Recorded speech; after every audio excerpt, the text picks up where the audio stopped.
अमरीका का पाकिस्तान से मुतालिक दोहरा मेयार फिर खुलकर सामने आ गया। अफगानिस्तान से इनखला में पाकिस्तान की मदद लेने वाले जो बाइडन ने पाकिस्तान को खतरनाक मुल्क करार दिया।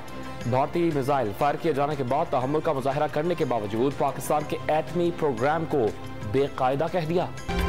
दफ्तर खारजा के सीनियर अफसर ने अमरीकी सदर का बयान गैर जरूरी करार दे दिया।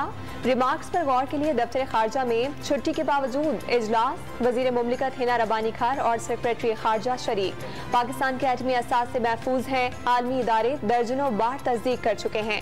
वफाकी वजीर तवानाई खुर्रम दस्तगीर की गुफ्तगू। पाकिस्तान का जो एटमी डिटरेंट है उसको बैनुल-अक़वामी एजेंसियां एक दफा नहीं दर्जनों दफा तस्दीक कर चुकी हैं कि हमारा जो, और ये लफ्ज टेक्निकल है प्लीज इसको लिखिए, कमांड एंड कंट्रोल सिस्टम वो बिल्कुल महफूज है। पाकिस्तान के एटमी प्रोग्राम का दुनिया में महफूज तरीन कमांड एंड कंट्रोल सिस्टम। अमरीकी सदर ने किस बुनियाद पर गैर जिम्मेदाराना बयान दिया? इमरान खान का जो बाइडन से सवाल। पाकिस्तान अमरीका की तरह जंगों में मुलविस रहा, ना ही किसी पर जारहियत की। साबिक वज़ीर आज़म का वाशिंगटन को करारा जवाब। पाकिस्तान का एटमी प्रोग्राम किसी मुल्क के लिए खतरा नहीं, कौमी मुफादात का तहफ़्फ़ुज़ करने की मुकम्मल सलाहियत रखते हैं। मुस्लिम लीग के कायद नवाज शरीफ का अमरीकी सदर के बयान पर रद्द अमल। ट्विटर पैगाम में कहा कि पाकिस्तान खुद मुख्तारी और इलाकाई सालमियत के तहफ़्फ़ुज़ का हक महफूज रखता है।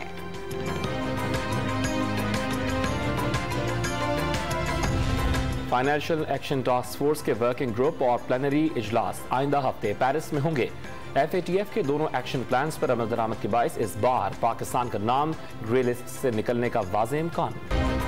पाकिस्तान का डिफॉल्टर होना खारिज इम्कान। 27 अरब डॉलर के गैर पेरिस कर्जे को रीशेड्यूल करने की कोशिश करेंगे। सैलाब से मुल्क में बड़े पैमाने पर फसलें तबाह हुई। आइंदा साल गंदम दरामद करने की जरूरत पड़ सकती है। इसाकदार का गैर मुल्की खबर रसां इदारे को इंटरव्यू। वाशिंगटन में मुख्तलिफ मुल्कों के रहनुमाओं को सैलाबी सूरत हाल से आगाह किया। इस्लामाबाद की मकामी अदालत ने आज़म स्वाति के जिस्मानी रिमांड में 1 रोज़ की तौसीक कर दी। तहरीक इंसाफ के रहनुमा के वकील बाबर अवान की जानिब से मुखालफत। दौरान हिरासत तशद्दुद का इल्ज़ाम। अदालत का आज़म स्वाति के तिब्बी मुआयने का भी हुक्म। मुस्लिम लीग के कायद नवाज शरीफ का आसिफ अली जरदारी को फोन। सियासी और मुआशी सूरत हाल पर गुफ्तगू। ज़िमनी इंतखाबात और इमरान खान के लॉन्ग मार्च से मुतालिक उमूर पर बातचीत। आसिफ अली जरदारी की शहबाज शरीफ, हमजा शहबाज और मरियम नवाज की बरियत पर नवाज शरीफ को मुबारकबाद। कौमी असम्बली की 8 और सूबाई असम्बलियों की 3 नशस्तों पर ज़िमनी इंतखाबात के लिए कल वोट्स डाले जाएंगे। चीफ इलेक्शन कमिश्नर का पंजाब, खैबर पख्तूनख्वा और सिंध हुकूमतों को फुल प्रूफ सिक्योरिटी फराहम करने के लिए मुरासला। कराची में पुलिस और रेंजर्स का फ्लैग मार्च। मुल्क भर में पोलिंग स्टेशन को इंतखाबी सामान की तरसील का सिलसिला जारी। तहरीक इंसाफ के सरबराह इमरान खान ज़िमनी इलेक्शन में 7 हल्कों से उम्मीदवार। पेशावर में गुलाम बिलोर, चारसदा में इमल वली खान, फैसलाबाद में आबिद शेर अली और कराची में MKM के उम्मीदवार से कांटे का मुकाबला मुतवक्के। मुल्तान में शाह महमूद कुरैशी और मेहरबानों के दरमियान मुकाबला तवज्जो का मरकज बन गया। ममनुआ फंडिंग केस में इलेक्शन कमीशन ऑफ पाकिस्तान के फैसले के खिलाफ दरखास्त में अकबर एस बाबर को फरीक बनाने की दरखास्त मंजूर। इस्लामाबाद हाईकोर्ट के लाजब बेंच ने तहरीक इंसाफ की इस्तदाद मुस्तरद कर दी। PTI के लॉन्ग मार्च की तारीख का ऐलान होने से पहले ही वफाकी दारुल हुकूमत में तैयारियां जोर पकड़ गईं। शहर के दाखिली रास्ते बंद करने के लिए कंटेनर्स मौजूद। पुलिस और FC की भी भरपूर मशकें। अना में नहीं रहना चाहते, आखिरी गेंद तक लड़ना चाहिए। चीफ जस्टिस ऑफ पाकिस्तान का लाहौर में टेनिस कोर्ट के दौरे के मौके पर गुफ्तगू। गुज़िश्ता रात कत्ल किए गए बलोचिस्तान हाई कोर्ट के साबिक चीफ जस्टिस नूर मोहम्मद मुस्कान सई टेरा बुक्टी में सपुर्द खाक। वारदात का मकसद अफरा तफरी फैलाना है। अवाम और इदारे दहशतगर्दी का कला कमा करके दम लेंगे। वजीर आजम का ट्वीट। बाकी के खिलाफ बलोचिस्तान में वकला की हड़ताल। कराची में भी अदालती उमूर मुअत्तल। वजारत दाखिला की जानिब से जारी असलहे के 347 लाइसेंसेस का रिकॉर्ड गायब। 2020 और 21 में जारी किए गए थे। वजीर दाखिला के पास सिर्फ 80 असलहा लाइसेंसेस का रिकॉर्ड मौजूद। ऑडिटर जनरल की रिपोर्ट में इंकशाफ। लाहौर के मियो अस्पताल में डॉक्टर्स और अमले की संगीन गफलत। ICU में मरने वाली बच्ची के मुंह पर चूंटियां बीनती रहीं, किसी ने नहीं देखा। बच्ची की मैयत घंटों लावारिस पड़ी रही। 24 सितंबर को गर्दन तोड़ बुखार में मुब्तला बच्ची को अस्पताल में दाखिल कराया गया। 4 अक्टूबर को जिंदगी की बाजी हार गई थी। वजीर सेहत पंजाब यास्मीन राशिद ने वाक़े की तहकीकात के लिए कमेटी कायम कर दी। नवंबर में सिर्फ 19 पैसे की फ्यूल एडजस्टमेंट होगी।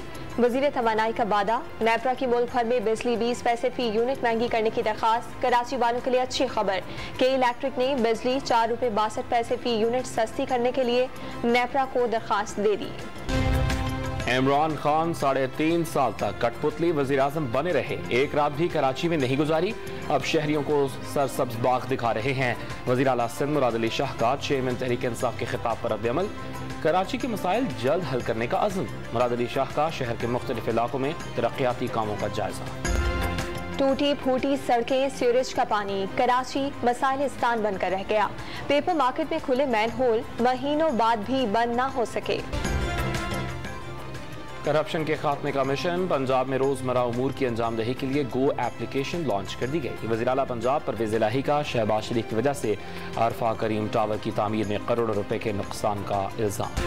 कराची में टमाटर की ट्रिपल सेंचुरी 300 रुपए किलो में फरोख्त। दुकानदारों ने फसलों की तबाही को इजाफे की वजह करार दे दिया। बाबर आजम 28 बरस के हो गए। T20 वर्ल्ड कप के कप्तानों की प्रेस कॉन्फ्रेंस के दौरान एरन फिंच केक लेकर आ गए। बाबर आजम ने केक काटा, तमाम कैप्टन्स ने मुबारकबाद दी। कप्तान बाबर आजम ने पाकिस्तानी टीम की फॉर्म अच्छी करार दे दी। पाक भारत मैच का पारा शायकीन हाई करते हैं। दोनों टीमों के खिलाड़ी मैच पर नहीं, फैमिली और गाड़ियों पर बातचीत करते हैं। भारतीय कप्तान रोहित शर्मा की गुफ्तगू।